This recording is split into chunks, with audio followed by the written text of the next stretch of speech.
Welcome back, and hello also to our viewers joining us on ft.com. We heard earlier how China is working its way toward an economic recovery. Now let's turn to India, the region's third biggest economy. Sharing their insights, and what an outstanding panel this is, we have Montek Singh Ahluwalia, who served under Prime Minister Manmohan Singh from 2004 to 2014 as Deputy Chairman of the Planning Commission. We're also joined by the Chair of Jindal Steel and Power, Naveen Jindal. Ameera Shah, who's the CEO of Metropolis Healthcare, and Naushad Forbes, Co-Chairman of the Steam Engineering Group, Forbes Marshall. Now, since you're with us in the Global Boardroom, why not involve yourself more directly by asking your own questions of our panel using the box on the right of your screen? Your questions will go through to our South Asia Bureau Chief in New Delhi, Amy Kazmeen, who's chairing this session.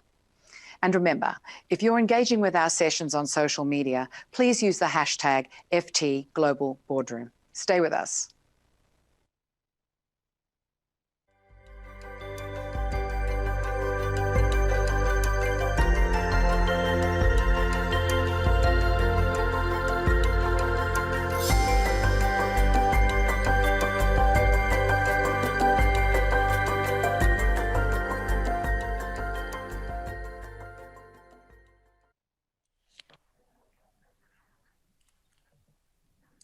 Launching it.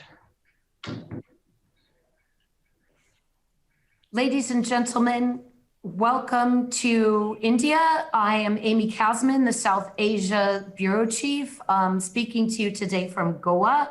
And I'd like to welcome all the new listeners who have joined us from ft.com for what promises to be a very exciting and stimulating session.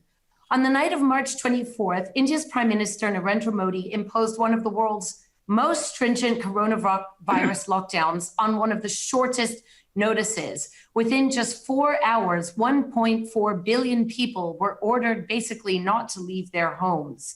All economic activity was brought to an abrupt halt, except for things involving food, beverage, and medical care. The result, of course, was a massive contraction in economic growth during the April to June quarter, when India's economy shrunk 24% year on year. Since then, restrictions have been eased. Indian economic activity is beginning to come back to life. But India's economy was also faltering even before this economic lockdown. GDP growth had slowed to just 3% in the first quarter of the calendar year of 2020. India has faced other challenges too. This summer has seen India and China locked in a tense border standoff in which 21 Indian soldiers were killed, the first violent and deadly conflict between these two giant neighboring countries since the 1970s. That has led to adjustments in India's policy towards China, which has been one of its large trading partners and also a major investor in the Indian economy. Modi is also talking about now trying to use this time to reorient India's economic policy to integrate India more deeply with global supply chains. The question is now we have these signs of economic recovery, but how much is India going to recover? And can India resume the 8% growth that it had but had not seen even for the last 2 years before the pandemic? I've got a fantastic panel with me here today, and it's my pleasure to get the conversation started.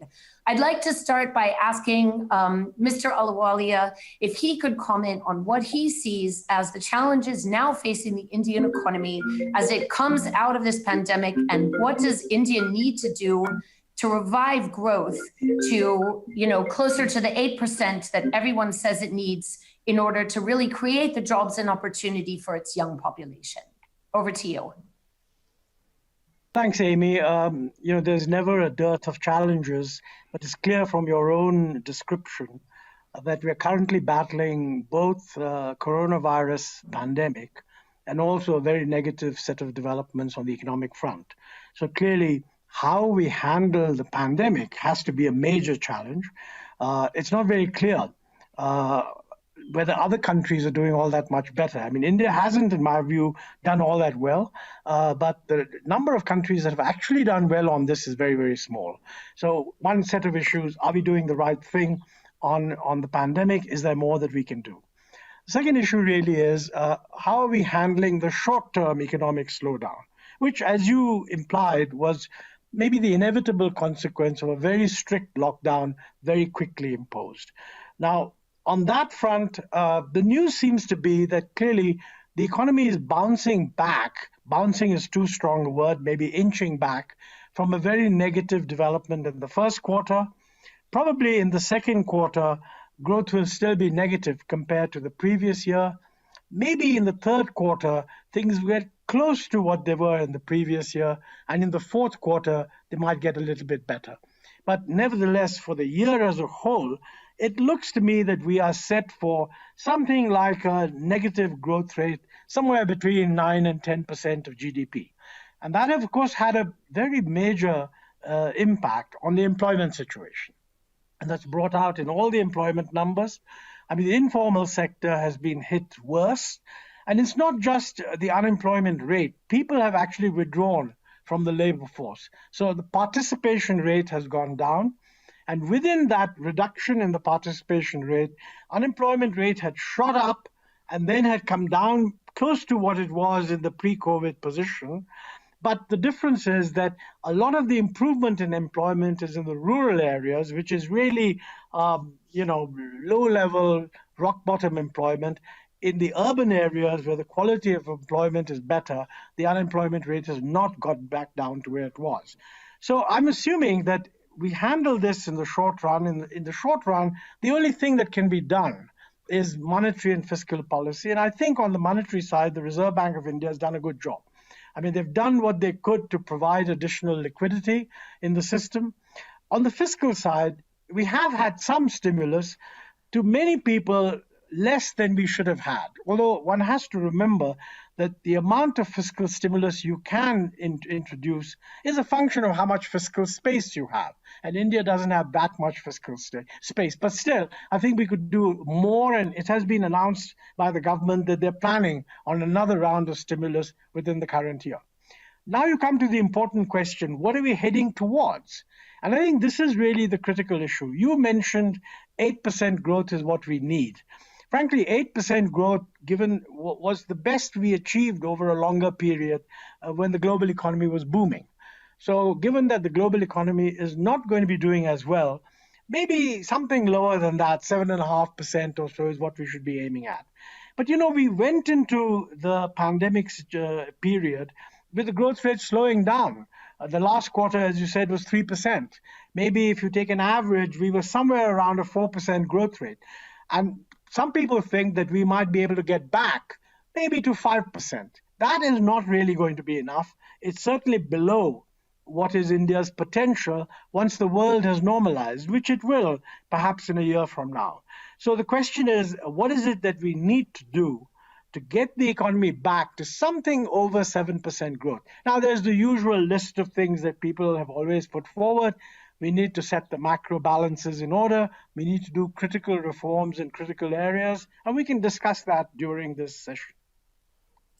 Mr. Forbes, I'd like to turn to you, if I may, and ask you, coming to this point that India had been slowing even before the pandemic, to what do you attribute this pre-pandemic slowdown, and what do you think is needed to get growth back on track? And of course, how will the pandemic exacerbate what might have been the pre-pandemic woes? So I think first of all that the slowdown was really a reflection of an investment slowdown. We've seen relatively low investment over the last now, I think 8 years. I think it's really since 2012 that investment rates have actually been falling year on year on year. We saw it particularly fall in the last 2 years. And I think that's one of the main drivers of growth that we need to see a recovery in. Now, investment was falling because the need for creating fresh capacity was less. And the need for creating fresh capacity was less because we were also seeing some softening in demand coming into the COVID recession. all of this has obviously been amplified hugely by COVID and the lockdowns in these last 7 months. As we look at how things are faring now, there's a really strong difference in performance between different sectors. You have some sectors like pharmaceuticals, chemicals, food and beverage, even two-wheelers, even as it turns out, construction machinery, which are doing just fine and are now showing growth on last year's averages, which is quite impressive. But we have other sectors, travel and tourism being the most obvious one, but also real estate, also retail, which are very low and running at levels. I think the average is running for 7 months is running at less than half of last year. And we have to look at how we can get those sectors really, really firing in a robust way in as short a time frame as possible. That requires really getting a handle on the spread of infection, on the pandemic, and really seeing that we get whatever vaccines come through, whatever cures come through, that we see them actually available in as widespread a way as quickly as possible, such that the economy can recover and get back to normal as quickly as we can. I think the underlying fundamentals are still very solid in the Indian economy. We still have a young population. We still have a population that is keen to consume more. We still have an aspiring population. We still have a population that's willing to make sacrifices to invest in the education of children, for example, buying private schooling, and so on. So all those fundamentals are right, but we need to get employment addressed, as Montek mentioned, and we need to get issues around entrepreneurial investment intentions right. We need to get entrepreneurship back in a really strong, robust way where we see investments start kicking in as a major growth driver going ahead. Mr. Forbes, I'd like to ask you a follow-up question. In the, I guess we might call it the COVID session of Parliament, a very compressed Parliament session that was held recently, the Modi government passed through 2 laws that seem to be major economic reforms responding to long-time, suggestions of business groups like the CII, the Confederation of Indian Industry, of which you are a former president. One of these big reforms was labor law reform, and one of them was agricultural markets reform.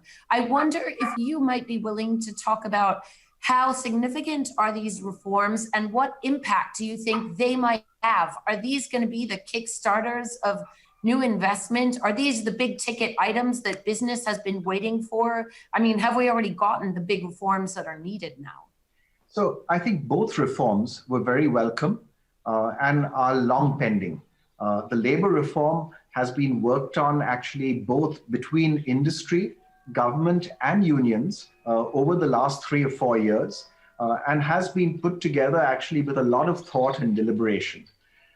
The agricultural reforms, to some extent, I think they're very welcome, but to some extent they were rushed through Parliament without as much discussion, certainly across the political spectrum, as one would have liked to have seen.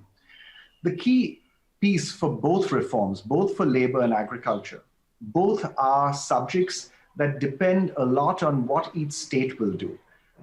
Both agriculture is to a large extent a state subject under our constitution. Labor has a significant role being played by both the union government and the state governments. Both depend on what states ultimately will do, the notifications that they issue for labor, for example, and how they implement and take advantage of the agricultural reforms or choose to block them. And I think that's where a more collaborative arrangement between the union government and the states could be potentially very productive.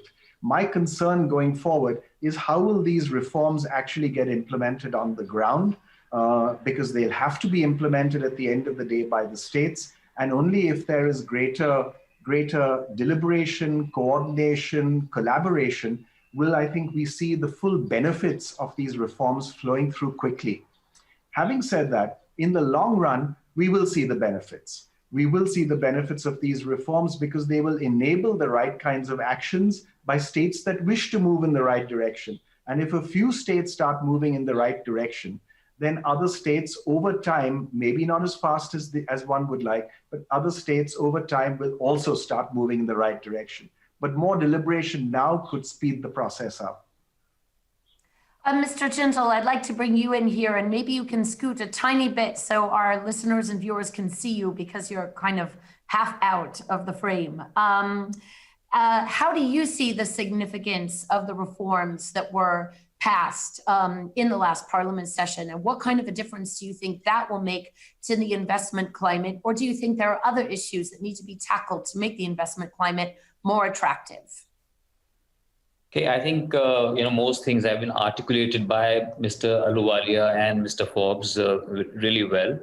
So all these things, any reform or any act that you pass in the Parliament, obviously for it to percolate down and then for the states to adopt that, it all takes time, and then depends how well these acts are implemented.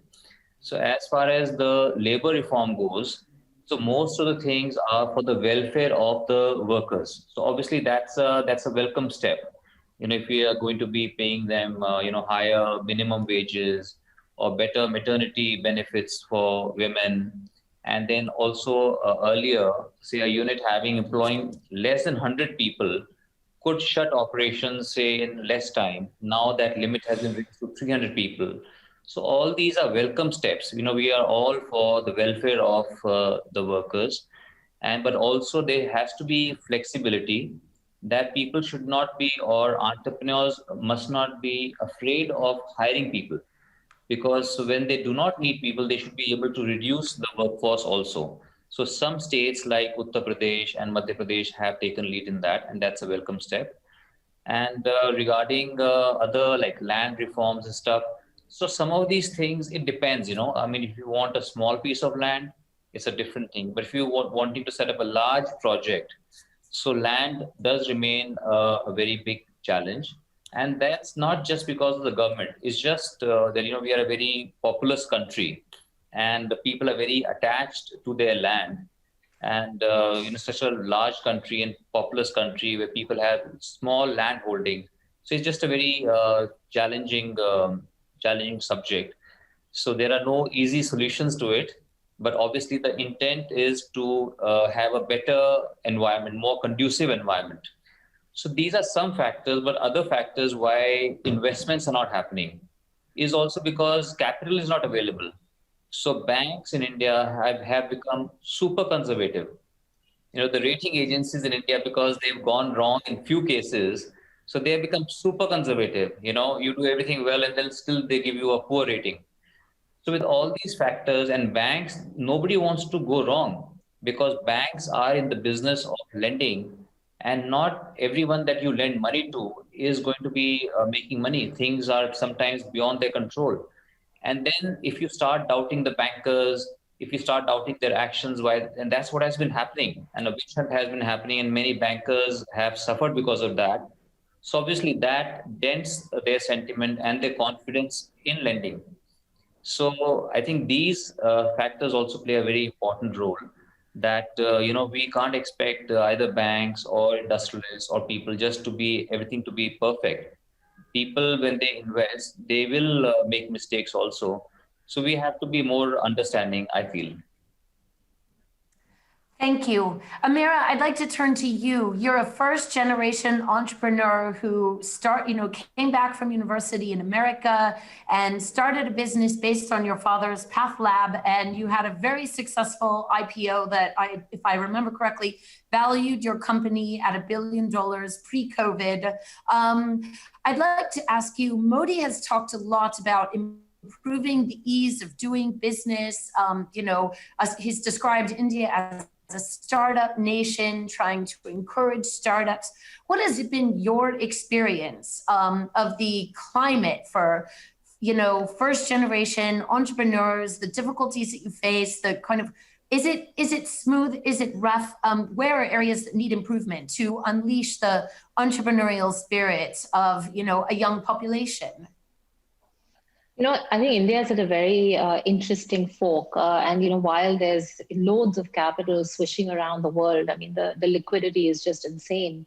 And a lot of that is actually coming to India as well. The reason it's coming to India is the reason because we have this young population that potentially has the ability to consume and to really grow. And you have a crowd and a millennium generation who's able to be innovative, who's able to unleash those animal spirits. And while all of these opportunities exist, some of them have definitely translated on the ground, and obviously some of them are still to happen. I think in the startup ecosystem, you'll find a lot of young people who are now having the aspiration to do all of this, are getting the availability of capital largely, not always fairly, not always democratically for everybody, but largely it's available. And I'm definitely seeing that spirit of innovation, increase in India. So I think that's a very exciting thing. I think with the digitization that's increased over the last many years in India, I think that's definitely also very exciting in terms of what India can become combined with these entrepreneurial spirits. As far as ease of doing business, some things have gotten easier, some things continue to remain hard, and that's the reason why the Indian markets value successful Indian businesses so heavily, is because it's not so easy to always do business in India, that the ones who are able to actually build and scale are rewarded very handsomely for those efforts. It's simple things. It's sometimes, for example, when you want to invest or you want to grow, you want to ideally have a consistent policy framework for expenses, for taxes, for knowing and having predictability around what direction reforms and policies are going to go, makes the ease of doing business easier. While we've had a reasonable amount of volatility in reforms and policies, that actually increases the risk of execution on the ground and actually increases the cost of capital as well, because you have to build in that cost of risk into the capital as well, which is why we've had such expensive rates of capital in India, whether it's for equity or debt traditionally. So I think that's definitely an area with a little bit more predictability. I think Indian businesses can do significantly better in the times to come. There are various other places where you are seeing, obviously there are some challenges on the ground. Skilling is an area which obviously needs, for the further focus on. I've seen the government put in quite a lot of energy on this in the last few years in trying to reskill people and really get them to be able to be talented enough to get better quality of work and moving up the value chain. I think some of this is paying dividends. Obviously, we still have a way to go in the direction of being able to build, better talent pool much faster. And the point that Mr. Ahluwalia brought about more employment happening in rural India versus India, in urban India, is obviously a matter of concern, because if we don't have urban India skilled and ready to really take on jobs, that hopefully will something that we can resolve sooner than later. But I think as a entrepreneur, India continues to remain an exciting opportunity, a lot of capital availability. If it's easier to do on the ground, I think we'll have more entrepreneurs, more innovation, more capital coming into the country. But obviously the capital that comes in more through the route of FII, which is capital which can also exit as easily, versus FDI, which is actually going on the ground and actually building factories and manufacturing plants or hospitals. And I think, we would be nice to see some of that FII move to FDI, which shows true commitment to building the nation from the ground up. So, it's exciting, but yes, there are a few things obviously which continue to need to be, ease of doing business needs to get better. And the biggest overhaul I think that we need is actually the legal system. Because that's actually something that becomes an obstacle in multiple areas. Today, if I sign an agreement with somebody, I don't know whether I'm necessarily going to be able to get the complete justice in case somebody reneges on it. If I could have that sense of confidence that my contract value will be upheld, my contract terms will be upheld, justice will be around the corner when I need it, I think it would change the confidence levels and the psychological mindset of entrepreneurs drastically. We would see FDI coming in and many more entrepreneurs invest in India. Thank you. Mr. Jindal, do you have anything you'd like to add about the climate for entrepreneurship in India, or what to do to kind of support entrepreneurship further in this country? To see, India has produced, millions of entrepreneurs. And I would say that Indian people are extremely entrepreneurial. In fact, in India, there are so many entrepreneurs that we hardly have any respect for entrepreneurs. In many countries, there are very few entrepreneurs. In India, everyone wants to be a Tata, Birla, Adani, Ambani, everyone wants to be. And so that spirit is very high. And there are so many millions of people, millions of youngsters who have that spirit. that I personally feel we do not really value or nurture that spirit. And as a result, otherwise, I mean, what is the reason? And I just don't want to keep saying just good things. There are a lot of good things. India is a great market. It's just, we have 1.4 billion people, and there are huge unmet needs are there, right? We are like, if you see power consumption, we are consuming only 3 units per person per day, say around 1,000 units per person per annum. In the US, they're consuming more than 20,000. In Europe, they're consuming more than 18,000. So world average of power consumption is 3 to 4,000 units, and India is 1,000 units. Same is with steel, aluminum, everywhere. The consumption, because the level of living standards are very low, consumption standards are very low. So there's huge potential. There's huge potential, but obviously to be able to do things in India is also very difficult. When we got independent around 75 years ago, we were producing more steel than China.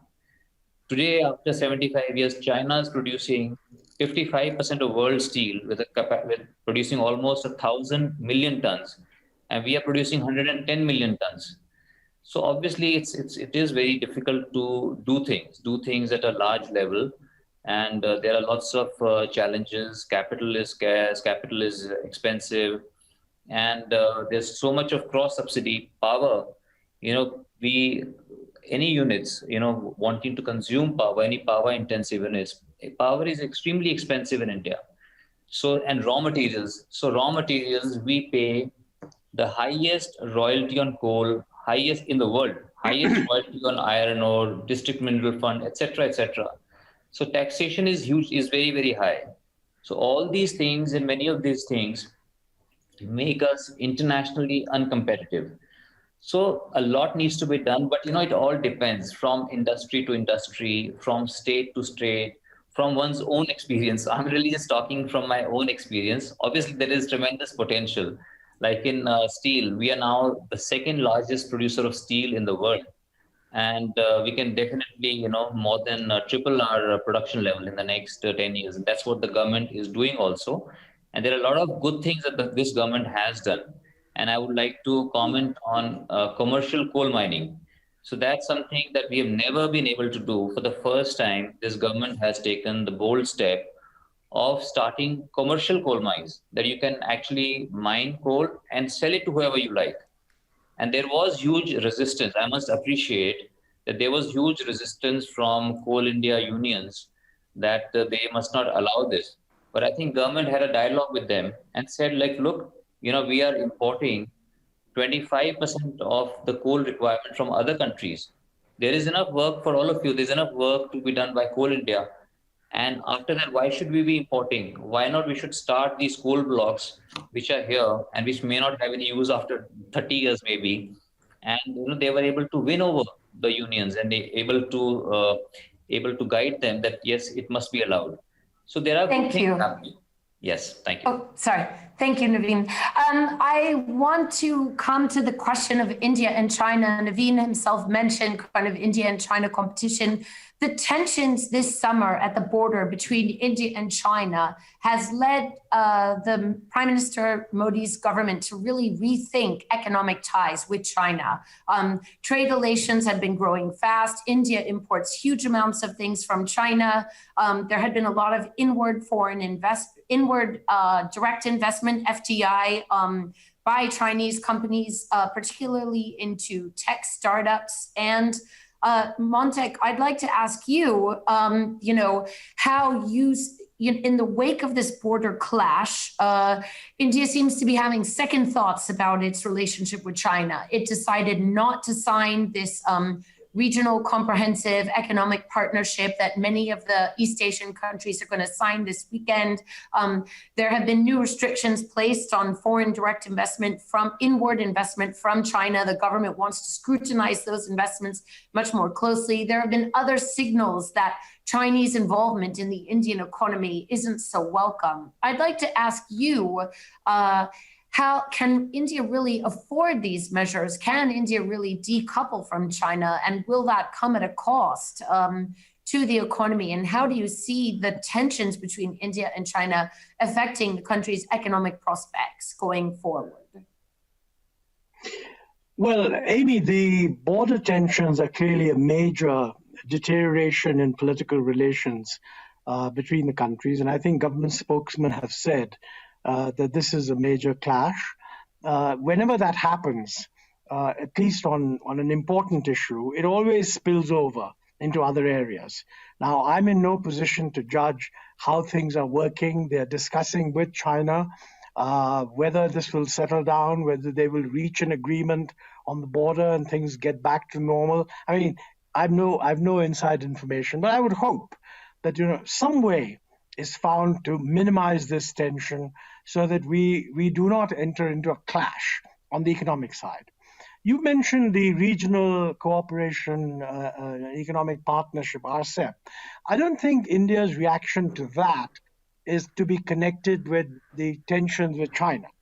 That is more connected with Indian business, somehow, in my view, being unwilling to recognize that it actually has much more competitive strength than it thinks it has. And my view is we should actually join RCEP. There are long time periods allowed, and even longer vis-a-vis China, for bringing in the kind of lowering of tariffs. I think the decisions that have been taken recently to raise tariffs are an economic mistake. They reverse what was a very successful policy followed by successive governments since 1991, including the Vajpayee government of the NDA, to lower India's tariffs and integrate with the world. Now, government policy at the moment is a bit mixed. I mean, the signals coming out, on the one hand, there is a sort of desire, which to some extent seems to be there around the world, of pulling back from dependence on global trade, etc. And this runs the danger of becoming protectionist. On the other hand, there are statements that India should integrate with global supply chains, which I, for one, welcome hugely. Now, to integrate with global supply chains, you do not use tariffs. And I think this is a big policy issue for the Indian government to think about and decide. There are problems with India's tariffs, particularly the problem of tariff inversion, where you've got tariffs which are very low on some products with much higher tariffs on their inputs. So that should be rationalized. But broadly, we need to move back to a lower tariff regime if we want to achieve the stated objective of integrating with global supply chains. So I think we need more clarity on that. And that, to my mind, one of the critical issues in getting to a post-pandemic 7.5% growth rate. I do not believe that we can achieve that growth rate if we withdraw and if our trade policy becomes inward-oriented and more protectionist. And I think perhaps Indian business has a huge role to play in clarifying its own position, because it has not, in my view, conveyed to the government sufficiently clearly that it does believe that Indian business can compete. Now, of course, in order to compete, government has to do a whole lot of things, and the focus should be on getting those things done. It is a complete mistake to presume that they won't be done and think we're going to solve the problem by raising customs duties. And unless this is brought out, both in the intellectual debate, in the public debate, by business itself, the chances are that we will regress into a protectionist defensive position, which I think would be a great mistake. It will certainly prevent us from achieving the 7.5% growth, which I think we're capable of getting. Thank you. Naushad, do you have anything you want to add to that about the fact that this government has been raising tariffs, reversing what had been a very consistent policy? And it is raising concerns that although India talks about joining global supply chains, it is in fact retreating behind tariff walls and going back to somehow the license Raj. Well, those two are different in a sense. I mean, the tariffs and license Raj are two different sets of things, but they're related, as we'll come to in a minute. I fully agree with what Montek said. I think for India to thrive, to have a high rate of growth, we need to have an open economy. I fully agree that the tariff increases that we've seen, several rounds of tariff increases of the last 3 or 4 years, have been a mistake and have taken the country backwards. And I think it's very important that Indian industry sees its future in an open economy. Montek started in his initial comments. He made comments about confidence in Indian industry and confidence in Indian industry's ability to compete. I have that same confidence. I believe we can compete very effectively around the world.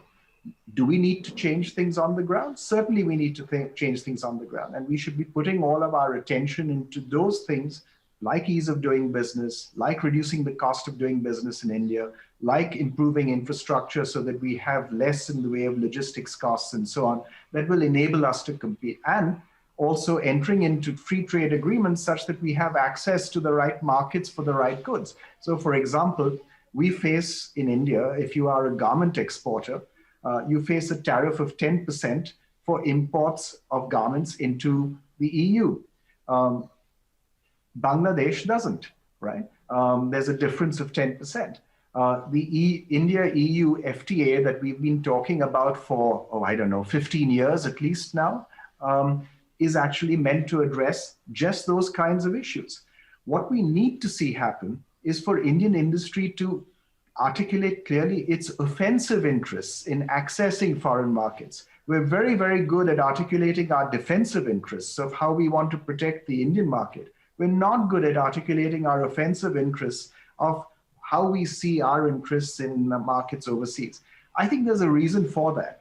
I think the reason for that is that the firms that you hear in India are the firms that are closer to the government. You hear firms that are very inward looking, and you do not hear the firms that are really outward looking and really doing perfectly well, competing around the world, investing overseas, establishing operations overseas, and selling everywhere.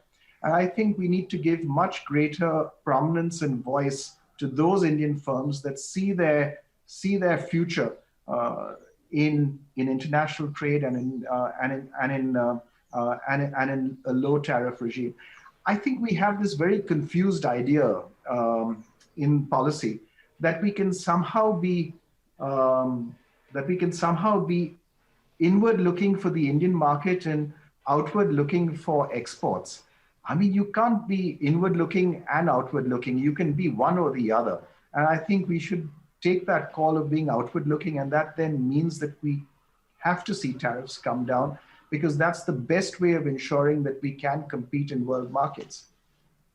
Yeah. Thank you. I'll add a last comment on the license Raj connection. Okay, but quickly, because we're running out of time, and I want to come to another speaker. But a very quick comment, which is that it is a separate issue.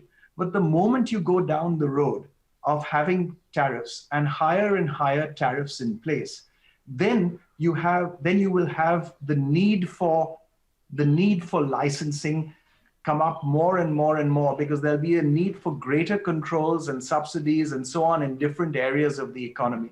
So it can lead, it hasn't yet, it can lead to that move towards greater control and a return to the license Raj. So it's something to watch out for and something to, I think, be very aware of. Thanks. Ameera, I want to come back to you. Obviously, the coronavirus pandemic has put a huge focus on healthcare. You are right there in the front lines of the healthcare system.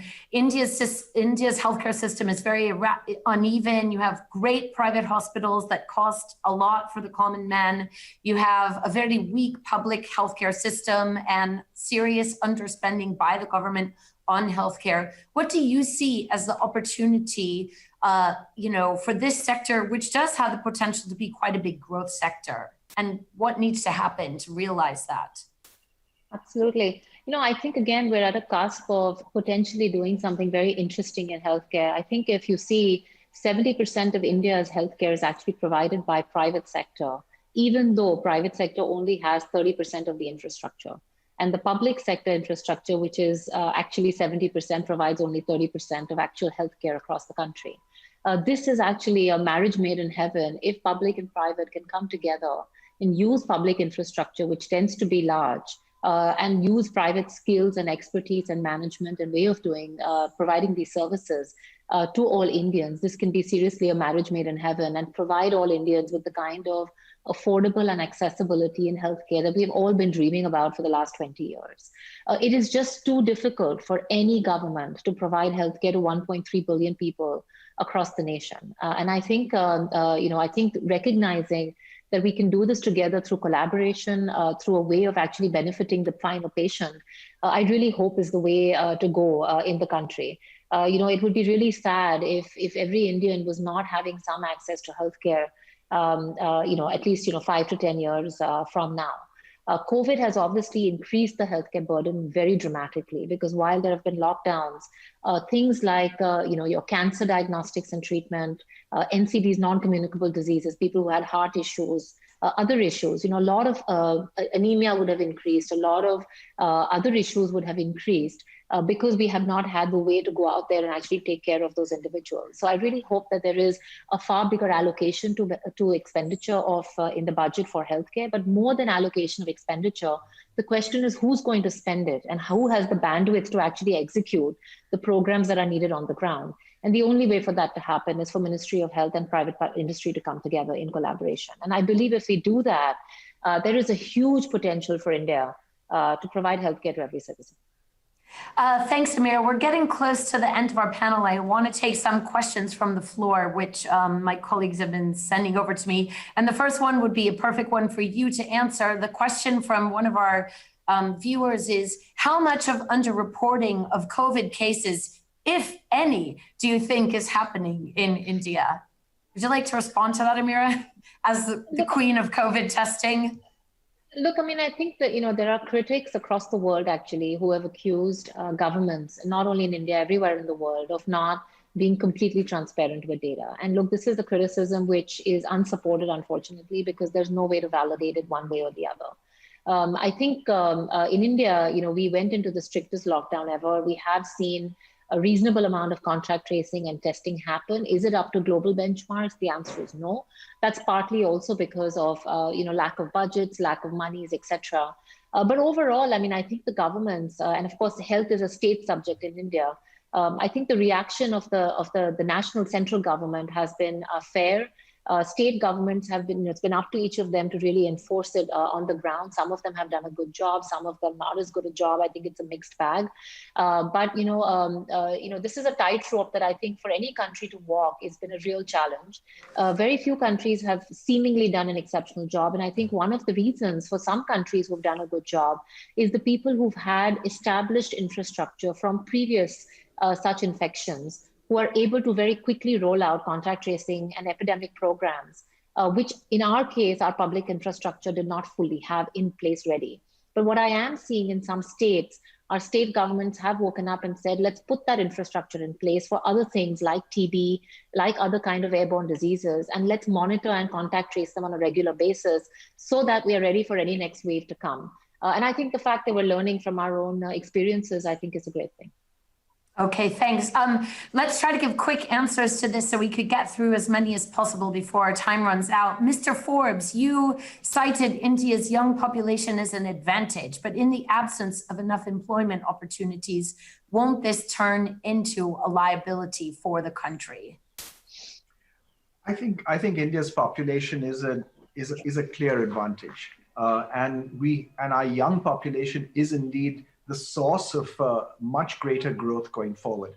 How do we make it, and how do we really capitalize on it? We need to educate better to ensure better school leaving outcomes, and we need to then worry about a skills program and a massive skills program for people who have already entered the workforce. Those are the two ways in which we can really include many, many more millions in the workforce that can really be a long-term growth dynamo for the economy. So is it going to be a liability? No, I think it's a huge potential asset, but capitalizing on that asset requires those two interventions: school leaving outcomes and skilling. Montek, we haven't talked much about the banking system, but that has been one of the things seen as weighing down India's economic growth story is the high level of non-performing loans. To what extent do you see bad debts and the failure to resolve bad debts affecting credit and investment, over the last year and, last couple of years and going forward? And how has the government handled the bad debt issue? Well, I think the banking problem is very serious, and more importantly, it's perhaps the one area which is most urgent to handle if we want to get back to a high growth rate in the post-pandemic period. I mean, it's quite clear that many countries go through banking problems. We went through it. I don't think we've handled it well enough. In my view, perhaps the extent of the problem was not recognized early enough. The corrective steps taken were also inadequate. Most importantly, by the time, I think it was in 2015, when Raghuram Rajan implemented the asset quality review, which for the first time brought out the fact that NPAs had built up in the system. Now, one of the elements of corrective steps needed was to recapitalize the banks and to reform them so that the same thing didn't happen again. Well, I think probably not enough recapitalization took place, but quite a bit did take place. But I would say that nothing has happened on reform. And this is something which, frankly, the entire political spectrum isn't actually ready for. It's been attempted on several occasions. We still have a public sector dominated banking system. And I think it was mentioned earlier that, bankers are being treated like civil servants, subject to all kinds of regulations by different agencies. It's not an environment that encourages a banker to take risks. I mean, the factual position is that if you have a banker who took 10 different risky decisions, one of which turned out to be wrong, the fact that the other 9 were brilliant would not exonerate him from the one that was wrong. And the whole approach would be, did you follow the right process? So it becomes very process-driven. And any process-driven system, it may be wonderful for issuing passports, but it's not the best way of doing banking. This is an elementary point. We have made it many times. I'm not aware of a single political party which is willing to accept that the government must get out of public sector banks. Frankly, as long as it doesn't, we will continue to have civil servants who will be viewed as, and bankers who will be viewed as somewhat higher paid civil servants, and therefore forced to observe the process requirements that civil servants are forced to observe. Today, it's not just banks, it's also the NBFCs. Because one of the problems was that the banks were reluctant to lend except to corporate units, so they started lending to NBFCs, who then lent to a lot of other people, and then the NBFCs blew up. So you've got a situation where the banking system is in a mess and the NBFCs are also in a mess. Now, frankly, I think this requires the highest level of technical, professional expertise on the part of the government to recognize that a Band-Aid won't solve the problem. You need a radical restructuring to solve the problem. It doesn't have to be instantaneous, but if you can set in process a method that will lead to improvement over time, you could do a lot. Let me just conclude by saying that, I don't know if I have time, but the PJ Nair committee had said that the best thing to do, if you don't want to reduce the share of the government in the banking system equity, the best thing to do is to set up a holding company and let them control the banks so that the government is only affecting the holding company. I mean, I won't go into the details of this, but my view is, 5 or 6 banks, privatize them. In other words, lower the government share below 50%. The other 5 or 6 put into this company and then see what happens. You'll only know 5 years later because that's the amount of time you need to judge whether it's working. But it's very, very important.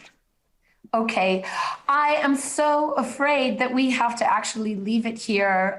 There is so much to dig into. The Indian economy is an endlessly fascinating topic, but I'm afraid that we have fantastic panelists with great knowledge, but I'm afraid we've run out of time. So it falls to me only to thank you all so much for participating, for sharing your knowledge, to thank all the listeners and viewers who have joined us. And for those of you who have joined us on FT.com, I'd like to ask you to please now head to globalboardroom.ft.com, where you can register and listen to all the rest of the great live sessions that are taking place as part of these this conference. So thank you all very, very much. And I hope that you found it as interesting as I did. Thank you. Thank you. Bye-bye. Thank you. Bye-bye.